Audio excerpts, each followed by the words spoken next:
Hello and welcome to Using Microsoft Office Equation Editor. This course is broken up into three parts. Part 1 starts off with preliminaries, and we talk about why I wrote this course. We'll show you examples of the equation editor. We'll talk about the Microsoft Office version used, and we'll talk about why bother using Microsoft Office Equation Editor at all. We also continue on with the equation editor and the mouse. We'll talk about using point and click.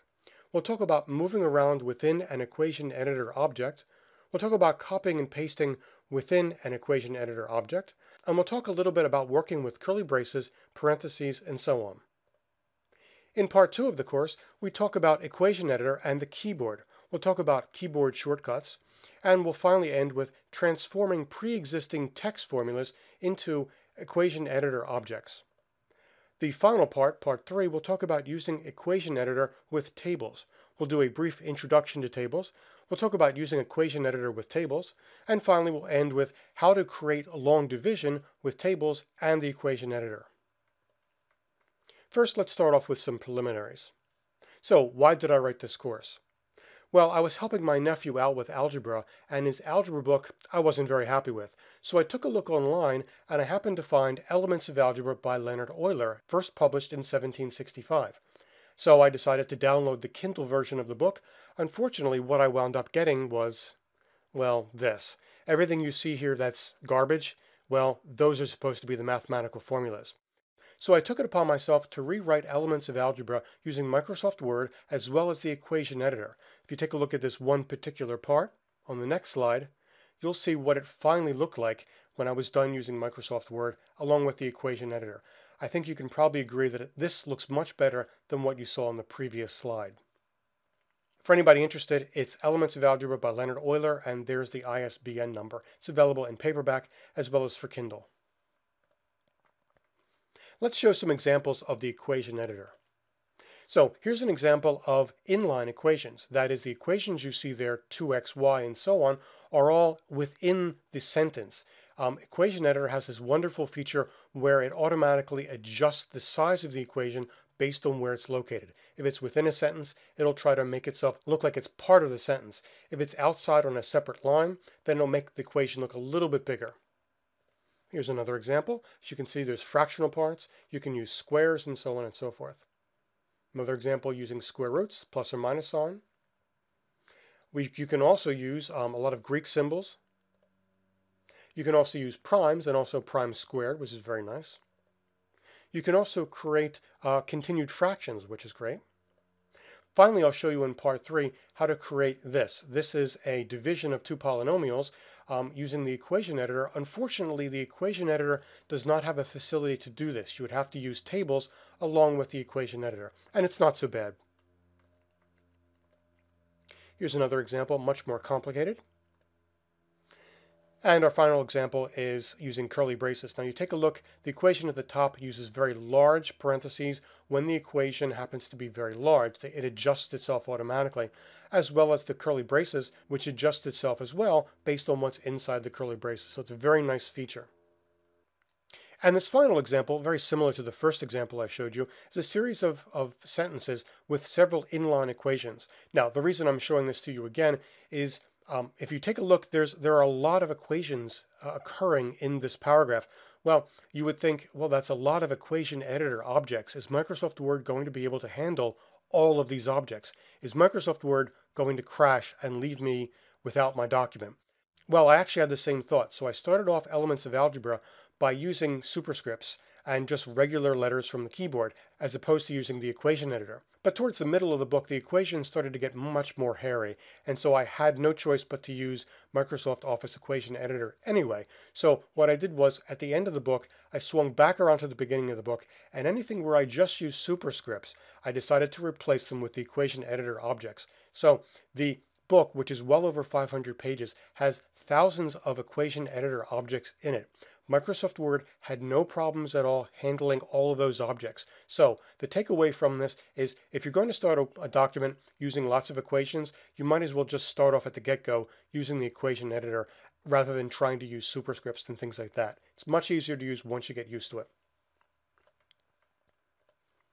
The Microsoft Office version I'm using is 2010.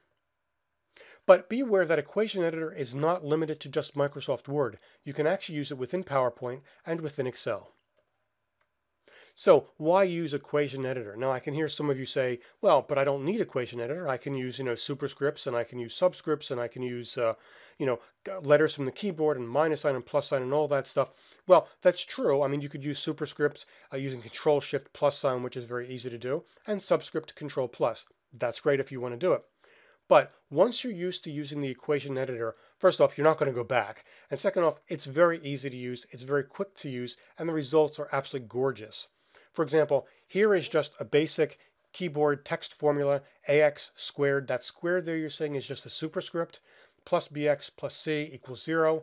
When I typed that in, I had to italicize the a and the x, had a superscript that 2, put blank spaces between the plus signs and the equal sign. That's a lot to do for one little tiny equation. Here's the corresponding equation using Equation Editor. As you can see, it's much more beautiful to look at, and it's very easy. When you use Equation Editor, it automatically puts blank spaces where it's supposed to put. So for example, when I put that plus sign in there, it automatically puts blanks around it. So I don't have to bother to put blanks around things. Same thing with the equal sign. Also, the AX, the BX, and the C, they're automatically italicized. You don't have to worry about that. I think I've convinced you at this point that using Equation Editor is a good thing rather than using superscripts and so on and so forth.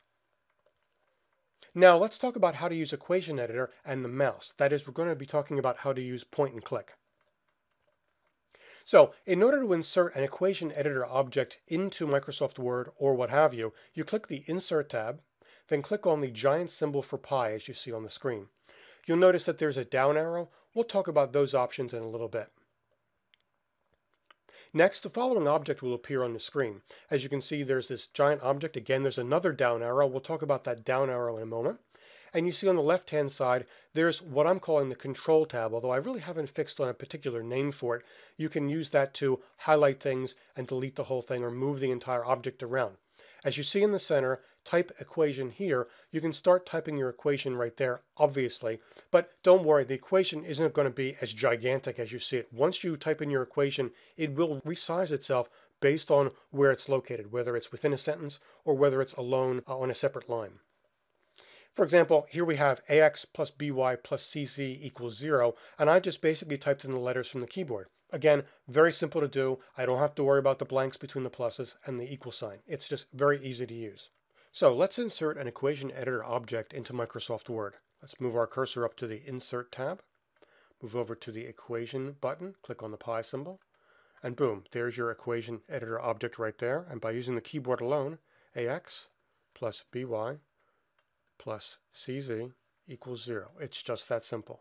Let's talk about built-in equations. Equation Editor has several built-in equations, and you can access those by using that down arrow as you see here, right below the pi sign.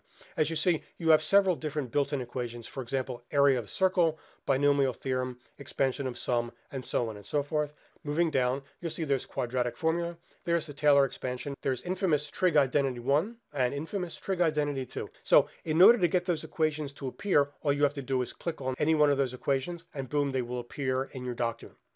Take note that there's insert new equation at the bottom. That's equivalent to the same thing as just clicking on the giant pi symbol at the top. Also, you'll see grayed out Save Selection to Equation Gallery.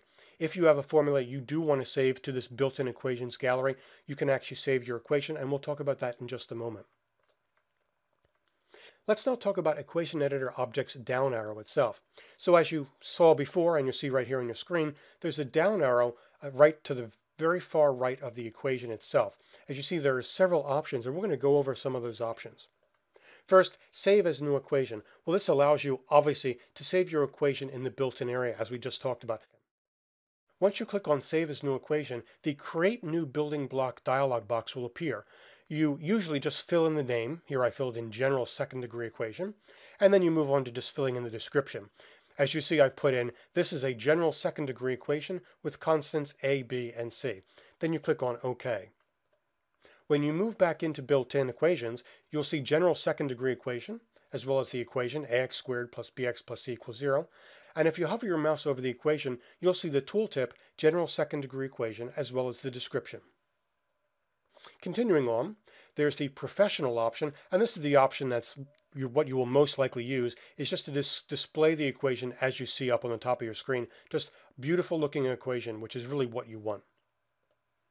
Then linear is an equation rewritten on a single line. For example, given x squared plus 1 over the square root of y plus 1, if you select linear, you'll be given this very strange looking thing. It appears all on a single line. Now you wouldn't necessarily want this, but there is one place where you would take a look at it, and I'll explain that later on in the course. And change to inline or change to display. Well, inline is within the sentence or paragraph, and display is on a separate line. If you select change to inline, it will then resize itself to fit within a sentence, and it'll make it a little bit smaller. If you select change to display, it will then fit on a separate line, and it'll appear a little bit bigger. For example, here's a series of inline equations, and as you see, some of them can be fairly difficult to read, especially if you have very large equations. So you want to make sure that you just determine whether any equation should be inline or should be completely on a separate line and a lot larger. Let's talk about deleting or removing an equation editor object. So here we have an equation editor object with the equation ax squared plus bx plus c equals 0. If I were to click on that control tab on the left-hand side, it will highlight the entire equation. At this point, you can click on the delete button and it will just delete the entire equation. Or you can actually click and drag, just drag and drop in order to drag to a new location. Let's talk about the equation tools. First, let's start off with an overview. This is what the equation tools looks like once you insert an equation into Microsoft Word or what have you. You'll see that it's made up of 3 separate groups on the ribbon. On the left-hand side, you'll see tools. You'll see then the symbols group in the center. And then finally, you'll end with the structures group on the right-hand side. And we're going to talk about each one of those in turn. First, the tools. Well, we discussed some of these things earlier, for example, professional and linear. We'll talk more about the additional options available under the tools group later on. Next, let's talk about the symbols group. The symbols group allows you to insert, obviously, symbols into an equation. There are several different categories under the symbols group. What's displayed at the top there is basic math, but you can also select from Greek letters, letter-like symbols, operators, arrows, negated relations, script, and geometry. And we'll take a look at each one of those in turn shortly. Finally, the structures group. Well, this is where the magic happens. This is where you define the structure of your equation, whether it's fractional, whether it contains superscripts or subscripts, whether it contains radicals or integrals, and so on and so forth. And we'll go through some of those in just a moment. When working with equations, occasionally the equation tools will disappear from the ribbon.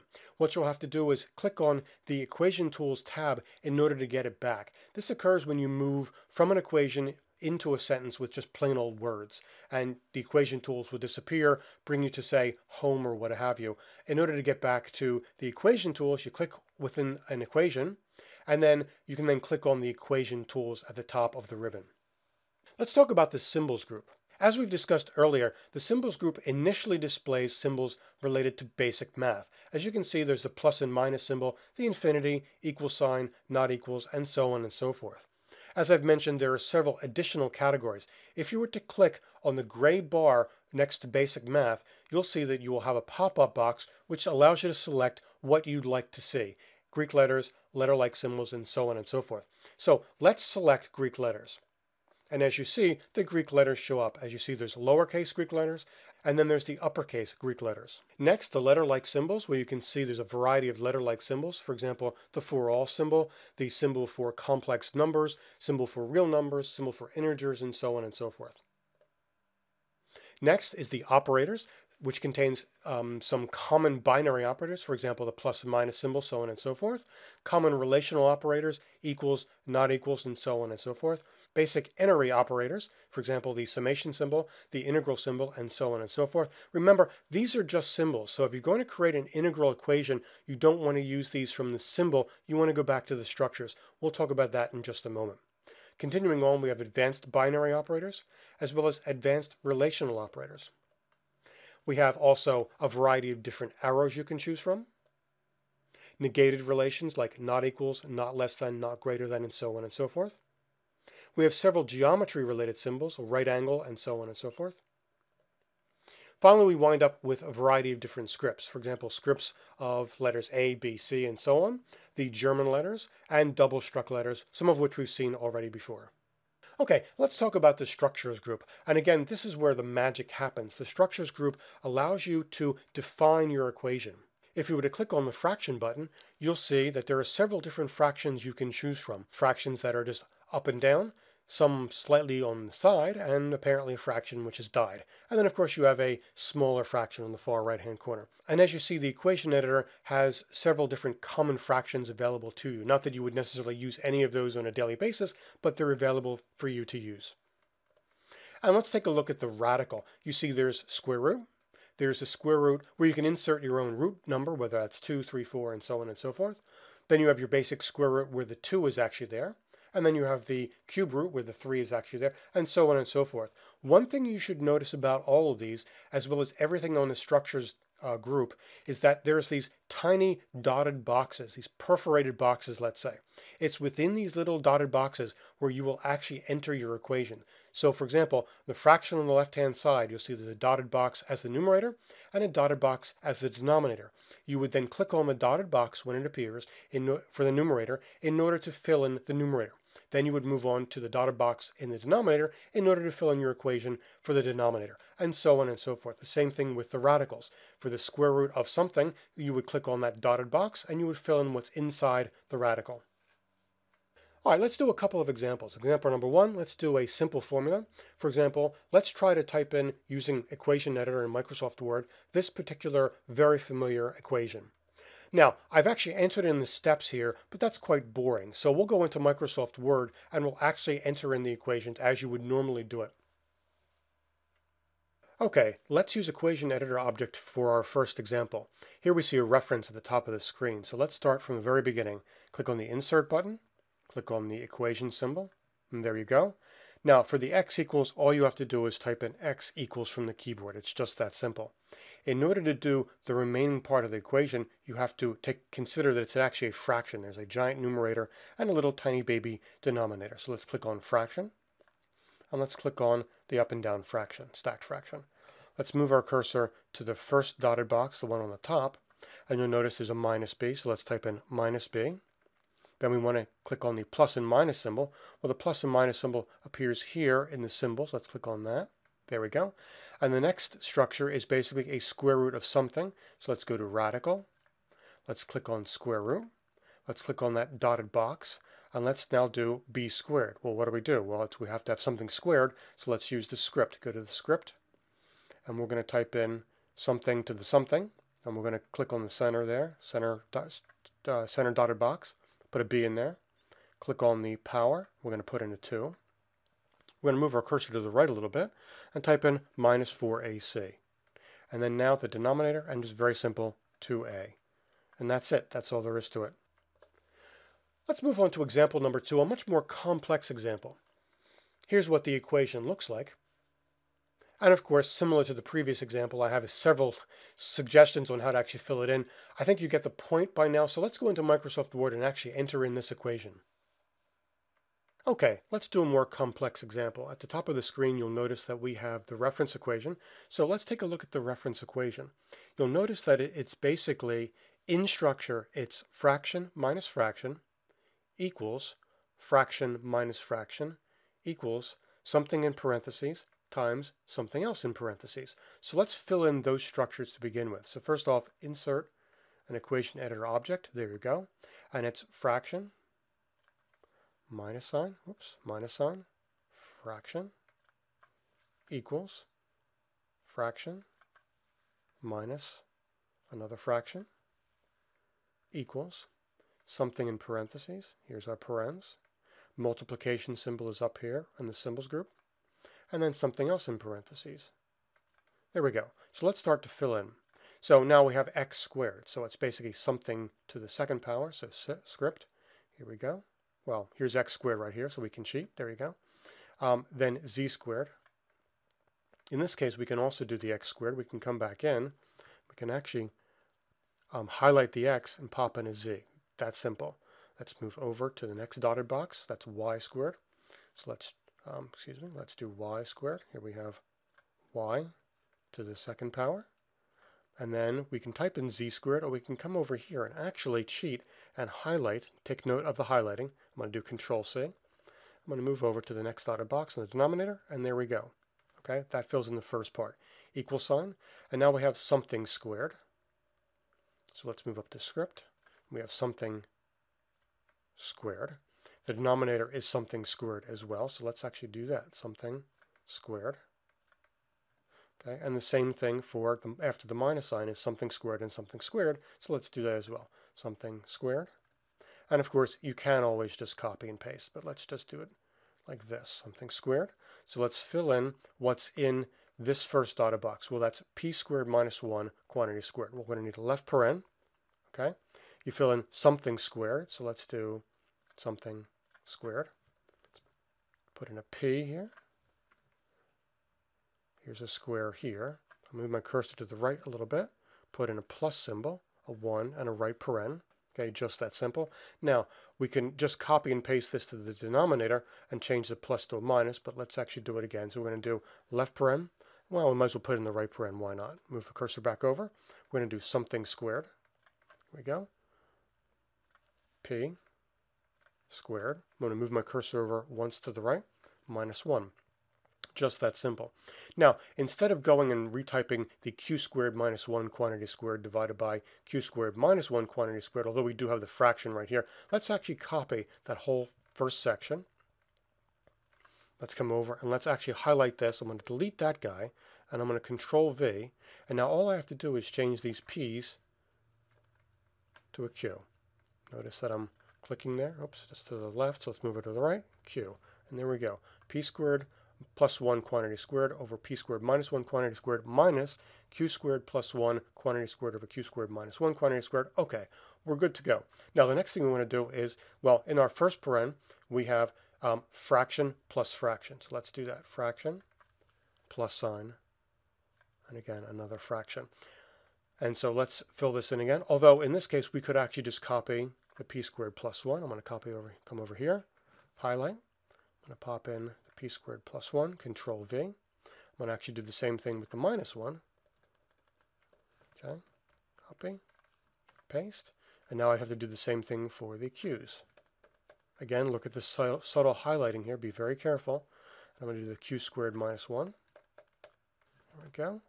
And then pop that in there. Okay, so for the final paren, I'm just going to basically copy the stuff on the inside of the paren on the left, because the only difference is that minus sign. It changes from a plus sign to the minus sign. So let's come in here. Oops, a little bit. Okay, I've moved over to the denominator. Let's go one more. There we go. I'm going to highlight. There we go. Control C. I'm going to come over here. Control V.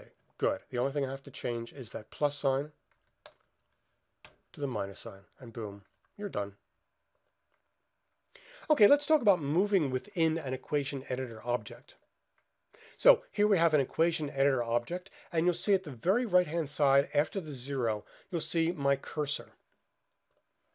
You can now move around using the keyboard arrows as you normally would within Microsoft Word. It works the same way with the equation editor object. You can actually use the home and end keys when you're in display mode, that is out of line. That is, the equation appears on a separate line. The home key gets your cursor all the way back to the left of the A, and the end key will get you where it is right now to the far right of the 0. Same thing for whatever your equation happens to be. Unfortunately, this doesn't work when the equation is in line, because home will actually bring you to the beginning of the entire line, and end will bring you to the end of the entire line, and it won't stay within just the equation. Now, let's talk about the subtle highlighting that Equation Editor actually gives you as you're moving about within the Equation Editor object. For example, here's the equation shown above, but I've moved my cursor to where the x happens to be for x squared.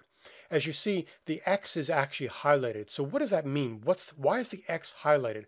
Well, the x is highlighted because that's where the dotted box would be when you select the something to a power. In this case, we have something squared, so that x is actually within the dotted box. And so Equation Editor is giving you a subtle hint as to where your cursor is and what's going on. If I were to move to the right, you'll see that I'm now in the where the square happens to be, where that 2 happens to be, and you can actually edit that 2. You can change it to a 3 or 4 or what have you, but equation editor is giving you a hint as to where you are, okay, at all times. So please be aware of what's going on, and please be aware of this subtle highlighting.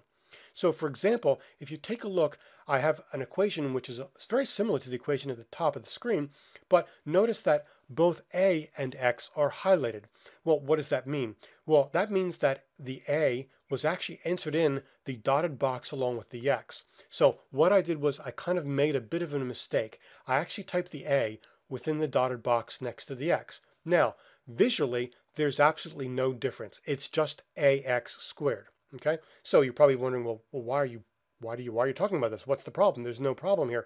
Well, it gets to be a problem when you have much more complicated equations.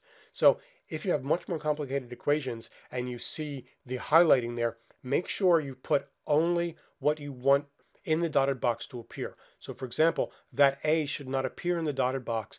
That a should appear outside of the dotted box to the left alone. Okay, so again, be careful. Watch the subtle highlighting.